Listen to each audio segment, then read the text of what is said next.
Dopo l'accorato appello del sindacato Filca-Cisle sulla crisi dell'edilizia in Sicilia, il governo Musumeci ha istituito la consulta regionale delle infrastrutture. E già martedì è fissato il primo incontro in assessorato per avviare la nascita di un tavolo che comprende sindacati, Confindustria, ANCE, ANAS, Reti Ferroviarie Italiane e altri attori di rilievo. Riteniamo, ha dichiarato Marco Falzone, assessore regionale alle infrastrutture, di dare seguito immediatamente alla proposta avanzata da Paolo Danca, segretario regionale Filca-Cisl, riguardo alla creazione di una task force aperta a più rappresentanti istituzionali e delle categorie produttive e sindacali su avanzamento e realizzazione delle opere pubbliche in Sicilia. Il governo Musumeci, prosegue Falcone, sta avviando una forte interlocuzione con il mondo dell'impresa, del lavoro e dell'associazionismo per rafforzare le azioni da mettere in campo ed affinare gli obiettivi. Siamo impegnati a trattare con Roma sulle aziende in sofferenza come CMC, Condotte SPA, Ansaldi,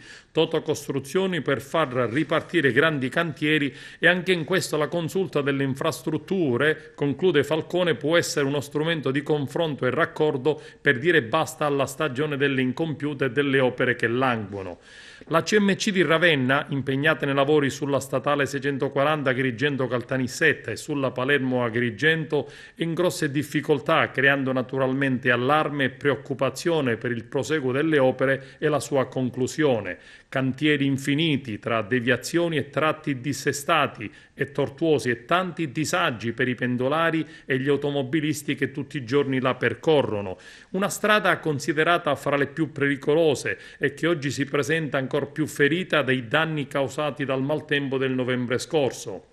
Il colosso delle cooperative edilizie dell'Emilia Romagna, chiamata CMC, è in grave crisi di liquidità dopo aver chiesto al Tribunale un concordato con il rischio di ridurre fino all'80% i pagamenti ai creditori, ha messo in ferie gli operai che lavorano per la Bolognetta SPA, appalto che doveva essere già concluso.